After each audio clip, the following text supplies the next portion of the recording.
Live from the studios in Washington, it's Take a Break with Drake, weekdays at 7 a.m. And we have Drake. He's sitting here in the studio. I'm here live, and my wife has been doing all the tech for the last half hour, and it's amazing. It's what a different world we're in. Yeah, we're going to touch on a factor of that, how ministry has changed this year. Memos got written on stone for a while, then they get written on leather, then they get written on paper, and now people bring their phone to church and just read on the screen. Well, you hope they're reading the Bible on the screen while they're on it. And we're also going to talk about the church stream that we wrapped up with on Friday. It had to be so abbreviated. I want to fill in some blanks on a couple of things to make sure you understand it. And then in about 15 minutes or so, we've got a treat here. It's someone we met who lives near Oxford, England, and they're a minister there, and he used the word vicar when we talked to. We did tested all the electronics a couple days ago. Hey, Drake, Aaron has arrived. Oh, Aaron is here. Yes. And Brad in California. Oh, fantastic. Wow, people are coming on. Brad the Amazing and Aaron, Saint Aaron. Oh, I have to change my shape. I need to get out of... I need to be a little person. You need to be the big person. Oh, well, no. Well, okay. No, I'm having fun with However, you're just glad I'm not touching any buttons in here. In fact, I hardly know what this thing is. I think I use it to order sub sandwiches or something. But you heard the music. So I did. I could. So. Yeah. And your wife is here. Are you down here in the plant? Well, the plant, nobody can see the plant anymore. Okay. We changed things up again. Yeah, got to keep working this out. But when we were in Acts the other day, early in the book of Acts, 3,000 come to church. Now think of it. There are no churches in the world. There's just a fellowship of 12 disciples, and there's a couple hundred more fanning out, and they're just meeting who they meet and having dinner with who they have dinner with, and that is their church. It's house fellowships, and kabam, 3,000 come into the kingdom in one event after one healing miracle of the man at the gate whose ankles and feet he couldn't walk, and kawam, he can walk. And the miracles are continuing with the apostles. We're the apostles today, too. And to quote Dr. Paul Kreitz, the book of Acts is still being written. So it's still going on. I like that. Yeah. The story, it's the never-ending story. And my wife now for second verse. We have this miracle, and 3,000 say, man, this is real. This is totally real stuff. I'm jumping in. And it says, and they baptized 3,000. You think, well, Jerusalem, Jesus was in the desert. Where do you baptize 3,000? There are 40 pools. Oh, can I show the pool now? Yeah, show them. Oh, okay. There are 40 pools all around Jerusalem. And guys, you got to see Jerusalem someday. If you want me to go and help you explain everything, I will. But there are 40 pools all around Jerusalem. I thought I just had the pool, and I'm looking for it. I'm looking. And it's, if you find it. But we were there, and a lot of them are underground. It's kind of this, you walk into these places, and it's like remember how you felt playing Capture the Flag or Freeze Tag? You go in these tunnels around these corridors, and it's lit, and water's coming down as a pool underground. People who'd come into the temple, well, it had to be clean. You don't want to walk into the temple for prayers and all that looking like a dirt bag, or looking like, you just got finished mudding in your four-wheeler and you were the hood ornament. You can't go into prayer looking like that. So you're funny. Yeah, everybody had to totally dip and scrub, and then you put on your white robe, and then you go up to the temple. So these were all over Jerusalem. So 3,000 find Christ. It's time to get them baptized. And hey, there's pools all over. There are 40 pools all around Jerusalem. Did you see the pool there? Did you? Is it? It's right there. No. It's just above my head. Okay, my little frame is frozen here. If Oh, you is it? can you Yeah, I'll work on that for you. Can you see the pool? I just want you to see it. Yeah, it's fun. Yeah. Oh, So, Graeme has been there. Yay. yep. So anyhow. Walking down the stairs, getting to the water, boom, boom. It's so much fun. So we're gonna just about the New Testament and all these books of all these names that sound like what you know. Someone said, "What's this gospel to the Philippines?" We're gonna show you just quick where all these are: Matthew, Mark, Luke, and John. Oh, here I'll put you up know these books, I'll put but up the books again. Here's where these regions come from in the New Testament. We've got Romans. Well, you want me to put up the map now? Yeah, put up the map, Okay. and you know where Rome is. It's on near the western coast of Italy, and the Gospel to the Romans. It's the greatest compendium explanation of what it is to be saved and what salvation means, and all that. We're having a little technical. Oh yeah, that is frozen. Who fa foo. I want to see the map so I can explain I'm it to going you. to show the map to you. But yeah, wife's going to pull up the map here. And then we have the city of Corinth. Oh, by the way, the book of Romans was carried to Rome from Corinth when Paul was in Corinth, I think, for the last time. And he hands his copy of the Romans to Phoebe, a lady. And she just goes there on a ship. And this was UPS, FedEx, DHL back then. A lady hand-carrying the copy of the best explanation of the gospel ever. And, you know, not some tough sailor, not some bank vault, not a Brinks truck, not like, wow, that had to be beyond ominous to hold that thing. You know, the most influential book ever written. You know, when Bible smugglers was smuggling Bibles in the days they did that. When they couldn't get a whole Bible in, they got the New Testament. When they couldn't get, they just got Romans. And if they could just get a tiny piece of scripture in, they got Romans 3 in. This is heavy stuff. So the gospel is written to the Romans, and then we have the gospel the book of Corinthians, and Corinth is that map. Can they see the map? They can now. Okay, I can. Well, just a second. Let me pull this down and this down and this down. Okay. Wife is. There's just so many things happening. I want to talk off a screen that I can see too, There you go. And wife is. There we go.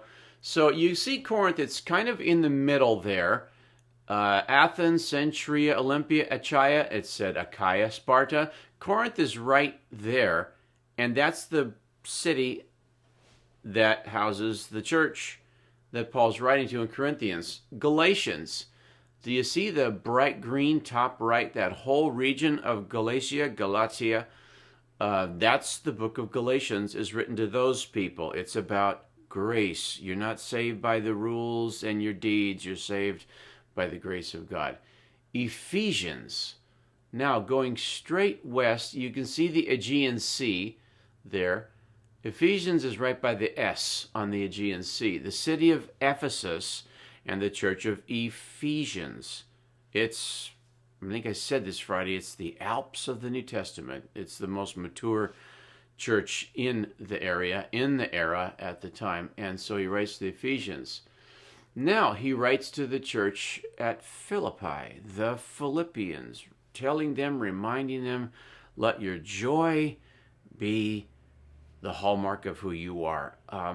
There are entire groups of billions of people that refer to the Christians on their continent as the happy people. Well, they're the happy people. They keep giving, they keep forgiving, they keep reaching out, they keep cheerful. The Philippians, the letter stuck. Hallmark of Christianity is the joy of it all. Grumpy Christianity is an oxymoron. I don't think grumpy. Were the Seven Dwarfs Christians? I think sleepy was and happy was, but I don't think grumpy was. So, but you know, Philippi. He was in his way to becoming a Christian.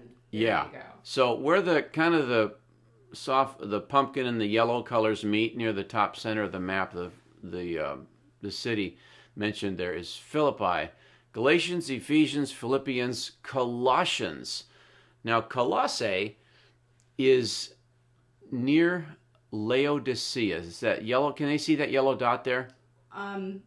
I hope so. It's just right in. Okay. I have no way to have a pointer or All right. something. Okay. But... Well, straight north of the word Egypt, about most of the way up the map, Laodicea, Lycia, Phrygia. In there, that little yellow dot that we put right on the E of Laodicea.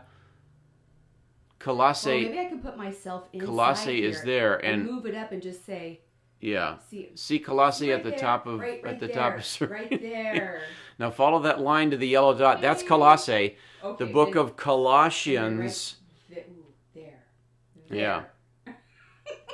And the supremacy of Christ. He's absolutely supreme. By him and for him, all things were created, whether the thrones or dominions or powers.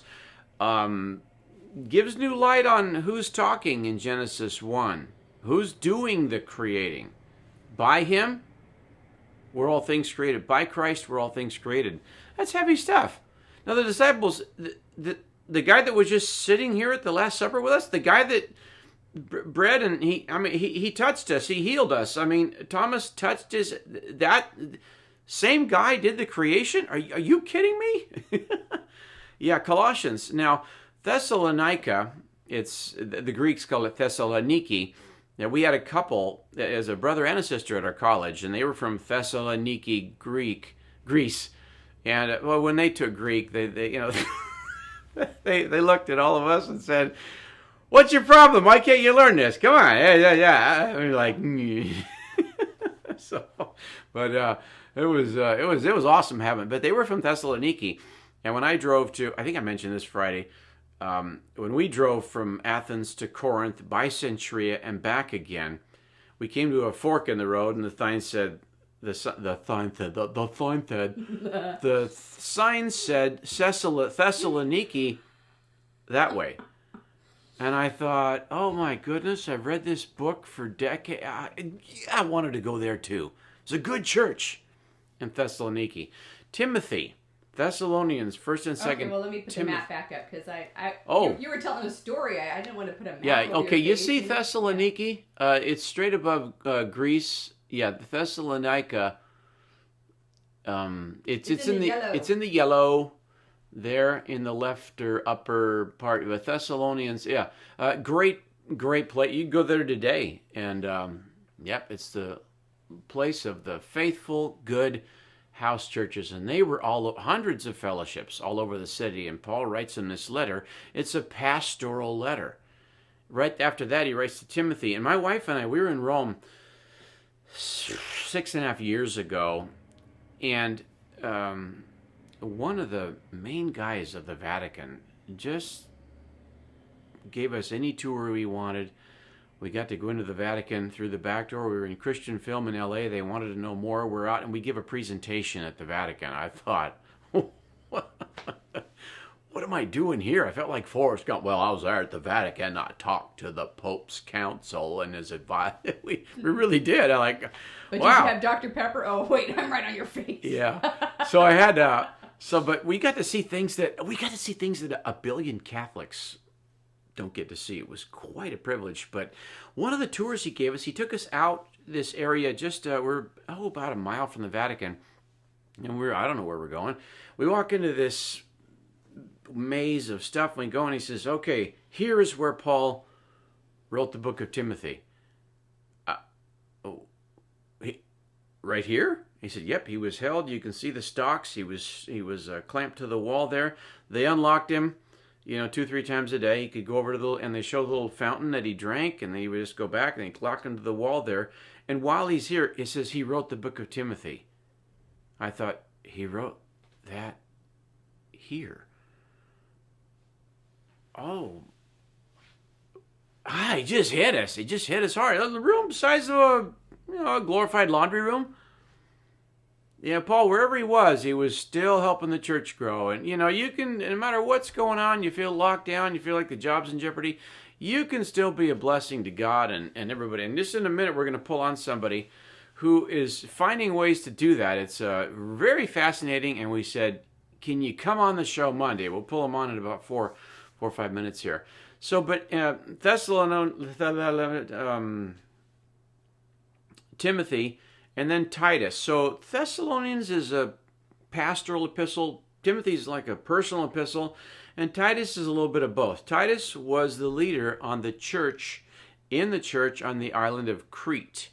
Oh. And you can see that in your... well, let me put the map back up. Oh, can you put the map? Yeah. There's Crete. Yeah, it kind of makes a triangle with Asia Minor and Greece, that kind of olive-colored island. We're in the middle of the Mediterranean Sea. Neat place to vacation, I hear. But Titus works there, ministers there, disciples there, teaches about the kingdom of God there. So Paul writes him a letter too. And by the way, Crete was a rough crowd. It wasn't... he wasn't pastoring in Mayberry, shall we say, or Camelot, or it wasn't a Disneyland assignment. It was a rough bunch. You wore Carhartts, not a tie and robes when you ministered on Crete. So, but that's Titus, Philemon, Hebrews, James, 1st and 2nd Peter, 1st and 2nd John. Oh, we also saw the place where Peter was held the last month before he died. And he said, and this emissary, this cabinet member, papal council guy from the Vatican, he said, now Peter was held in there, and he survived. He was in there for 49 days, and it was a dungeon. Here are the first letters of the word dungeon, dung. The methanol vapors coming out of here were so bad that some people were put in there and they were dead in less than an hour just for being in the dungeon. Peter was in there for 49 days and it was pitch black. Can you imagine the dismay? God, if you love me, how come I can't get a burger and fries while I'm in... how would you be handling this? I've talked to people who've been put in a dungeon live today. Oh, what a story. Peter's in there, and he leads 49 people to Christ in a dungeon the last 49 days of his life. A new prisoner was thrown in, and Peter would explain the gospel to them, and the most amazing thing happened. When a person would convert in the dungeon under Peter's teaching, they said a spring would break out in the wall. This fountain's all over Rome. It's really an amazing city. A fountain would break out, and they would get baptized in fresh spring water, and everybody could get a drink of fresh spring water. This is Peter ministering the last month, the last weeks before he gets executed. That's heavy. By the way, so that's more of the wrap-up of the church stream. Well, I do have a picture of that where Paul was writing Timothy. Oh, you do? Yeah. That's awesome. Yeah, we were in there. I we just took put it photos. there. Okay. It's in front of you now. Well, there's the place. This is the place where Paul wrote the book of Timothy. There's a well. I'll pop in for a second. There's a well right by where I'm standing, and that's where he got water while he was in. Yeah. Well, it's like house arrest. Yeah, it's this is the story of the beginnings of our faith. We got a minute till Graeme comes on here, okay. An awesome pastor from Oxford, the Oxford area. Okay, I'm gonna put up the church stream. The church stream there. The church stream. Oh, what's that, honey? Brad and Kathy, tell us how Peter died.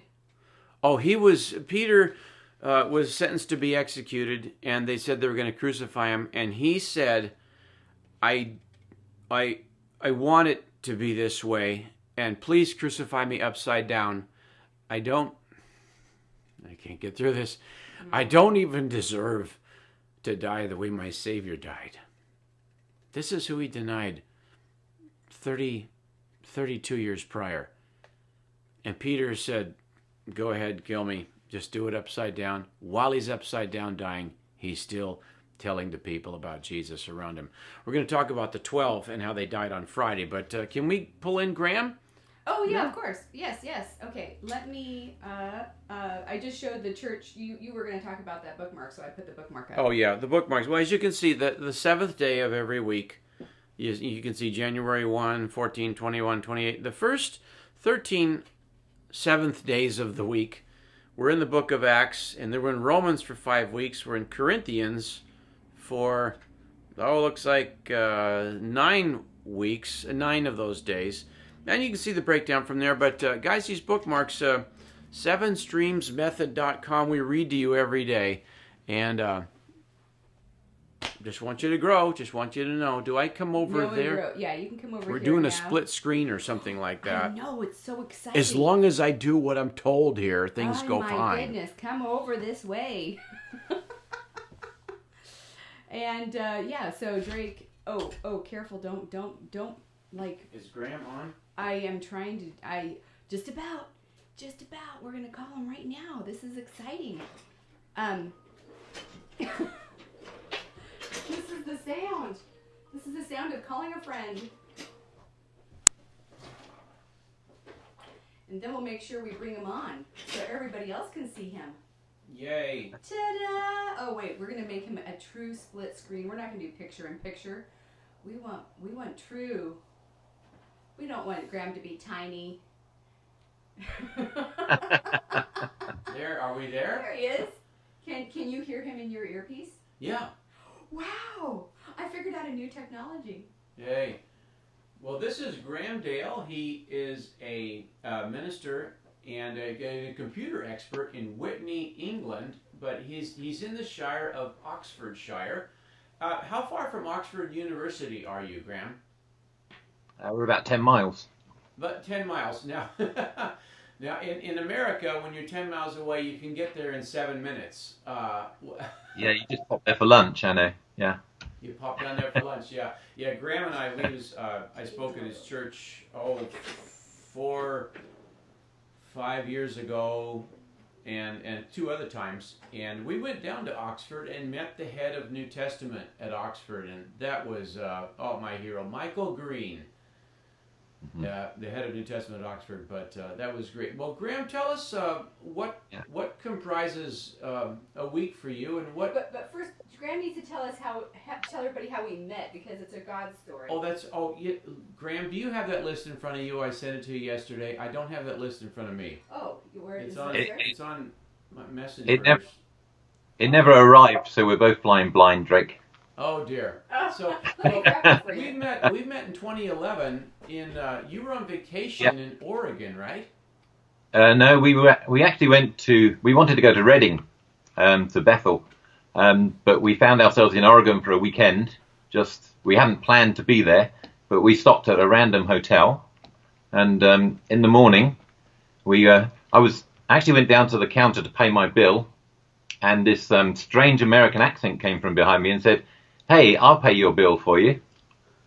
And that's how we met. And I'm still waiting for the check, by the way. Oh, no, the check, didn't the check clear? Must be in the post. Must be in the post. So, yeah, we met, and I remember I missed a flight, and a couple of engagements that we both had planned kind of caved in. And divine appointment. Yeah, we both ended up there and ran into each other in the lobby, and we got to chat. And I mean, an English accent always gets my attention because I have relatives in throughout the UK, clear up to the North End, and Kent and Plymouth and London and such. So an English accent and a Scottish accent gets my attention. So yours did, and so I introduced myself, as is my style. So yeah, I believe we spoke for about 4 hours in the reception there. Oh, it was. We have a comment just come in from a guy in San Francisco. He says, by the way, Graeme, the check was given to Phoebe. If you gave it to Phoebe, the check would have arrived. Yeah. Okay. Maybe she got quarantined when she arrived. So you're ministering in Whitney, and which there's some prominent English, one prime minister or mayor or whatever is from Whitney. our ex-Prime Minister, David Cameron, was the MP for Whitney. Okay, yeah, okay. David Cameron is, yeah, he's from Whitney. Have you met him? Yes, I have. Yeah. In fact, he helped us get our church building. Yeah, he emailed me and said he was elated to meet you. By the way. So well, Yes. yeah, David Cameron. So what your ministry in Whitney? I mean, are you in lockdown right now, like a lot of people are? We are, yeah. It's just easing up a little bit. We're allowed to go out as long as we can come back to our house the same day. We're not allowed to meet relatives. So it's still quite strict, but it's a bit easier than it was last week. Gee whiz. The interesting thing is, throughout this lockdown period, it's actually opened doors for me to meet so many more people. I've been living here for quite a few years, and I'm meeting neighbours that I never knew I had since we've been in isolation. I mean, God's really using this time. It's been wonderful. Wait, how can you be isolated and meeting more people? I mean, explain how that happens. I have a secret letter that lets me out. I joined a scheme called Food Share, where I pick up excess food from the supermarkets and then take it around and deliver it to the elderly, the poor, anybody who's in isolation who doesn't want to go out. So instead of just sitting on a Sunday talking to the people who come and see me, I get to go door to door. And I think I worked out last weekend I went to about 45 houses and knocked on the doors and gave them food. And it's a great opportunity to speak to people. Isn't that something? And you, I think you were saying you got to be careful about laying on hands and praying for people, right? Yeah, you know, you want to pray for somebody and you move towards them to lay your hands on them, and you think, I'm not allowed to do that. So I always have my hand sanitizer with me. But so you used to just have a 1 hour service, you know, as you're pastoring and teaching there, and now you're out in the community hours at a time. That's right. Yeah, this weekend I think it was about 4 hours. But now when they see you and you show up with food, how do they know you're a pastor or a believer or whatever? Yeah, it might be you wore a shirt or something. Yeah, it's something to do with the shirts I wear. This is one of them. Gee. Jesus is my superhero. Jesus is my superhero. So you show up with food for people that can't get out, and you've got that shirt on, and they go, well, holy tomato, just like Jesus feeding the 5,000. Yeah. You don't have to preach to them. You wait for them to ask you questions. Isn't that something? Isn't it? Yeah, so we're just providing a service, and, you know, it's because we love them, because God loves them, and then when they ask the questions, it gives us a chance to speak to them. Wow. And hopefully, when we come out of the lockdown, hopefully we'll be able to maintain these relationships, and you know, we'll be moving into a time of harvest. Wow, that's I mean, you know, who would have thought that? I mean, there's a lot of very shall we say ungodly businesses that are allowed and encouraged to stay open by the government, and they've encouraged all the churches to close, and the ministry only explodes. That's right, yeah. I mean, our meetings, we're getting people, our online meetings, we're getting people from Scotland, Germany, Switzerland. You're welcome to join us anytime you like. But it's great because there's no travel restrictions online. There's no boundaries. There's no airfares. Tell someone how they can join you on Zoom, or could that? What? Well, does he meet on Zoom? That was my question. Yeah, you meet on Zoom? Yeah, we meet on Zoom at the moment. You know, last Sunday, yesterday, Zoom broke, and the headline was the churches in Britain have broken Zoom because so everybody had trouble getting on, and there was no sound for some, there was no video for others. But you know, we muddled through and we got on, and we make the most of what there is. But we posted our Zoom link on our Facebook page. And if anybody wants to join us and they can't find it, just drop us a message through the Facebook page. Define us, because they want to go to Facebook and what? Yeah, we're Oasis Family Church in Whitney, in Oxfordshire. Okay, Oasis Family. Oasis Family Church. Family Church. Okay. Yeah. Well, all right. Well, Yeah. that's awesome, boy. Well, hopefully we break Zoom as we join your church. Hey, you're part of Catch the Fire now, right? That's right. Yeah. Yeah. In fact, if you can't find the Facebook page, you can email me at graeme.dale@catchthefire.com. So say your email slower because your name is up on the screen, but Has it got the right spelling? yeah, right. It's spelled right, but give the dots and the comma and the whatever. It's graeme.dale@catchthefire.com. Catchthefire.com. Okay. Yeah. So you're noticing that church attendance, since churches are shut, the church attendance is exploding. People tuning in. Yeah, it is. In fact, I was reading some statistics earlier on today. Somebody sent me an article, and they said in the UK in April, Bible sales were up by 55% over normal April, and church attendance online is about 24% of the population, whereas in normal times, people going to church is about 7% of the population. So there's been a huge turn towards God in these times. People are worried, and they don't know what's going on, and they're searching. So it sounds like church attendance has gone up about 8 times over. Yeah. That 7, is 24. just amazing. There's reports of churches here in America, prominent churches, and one pastor said that he had normally have about 100 people come to Christ. A massive church in Los Angeles area. And now since lockdown, churches are shut, more people are logging on. He says 1,700, 1,800 will come to Christ per week now. Wow, that's fantastic, isn't it? Yeah, and you were saying one of your churches, the attendance has just skyrocketed. What was one of your Catch Fire churches? Well, the main Catch Fire church in Toronto, where they usually get an attendance of about 2,000, they've been getting 20,000 online from all across the world. So 2,000 used to be at church, and now logging on is 20,000. Yeah. There's a big advantage. People don't have to travel, you see. They can just go to their keyboard, and away they go. They can join in. And kabam. Yeah, the hunger is there.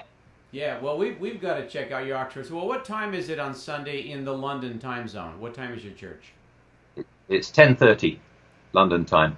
10:30 London time, which is on the West Coast. That's 2:30 in the morning. Yeah. We'll see who the faithful are. If you want to join us, Drake, we'll have an evening meeting. No, I need to get up at 2:30 in the morning and be faithful. Hey, we are time. We are time. Graeme Dale from Oxfordshire, the pastor at Oasis Family Church in Whitney, England. Graeme, we got to have you on again, and you got to tell us another story here. There's plenty more. Yeah, I like that mural really behind you, the Book of Psalms with the rose on it. That's catchy. Well, Lord bless you and keep you. Say hi to your wondrous wife, Tamsin. Yeah, she's downstairs listening to me. Yeah, she was a missionary kid born in Africa, right? It wasn't missionary. Her parents were working for the government, but it was in Africa. Yeah. Oh, she was born in Africa. Okay. So is she still British? Yes. Yeah, we let her in. Okay, well, we'll let her in. All right. Hey, well, be well, Graeme. Until next time, Lord bless you and keep you. Great to speak to you, Drake. Serena, Okay. take care. Be well. Bye.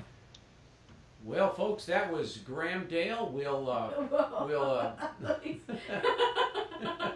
I'm still Graeme Dale. we just can't let him go. We'll see you later. Don't leave. Oh goodness. Yeah. So. Oh, we're funny. Well, folks, that's it for today. We'll talk a little bit more about the Christ stream because last Thursday got through about 1/3 of what I laid out to say. Wow. We'll do 1/3 of it on Tuesday and 1/3 of it on Wednesday in the Christ stream.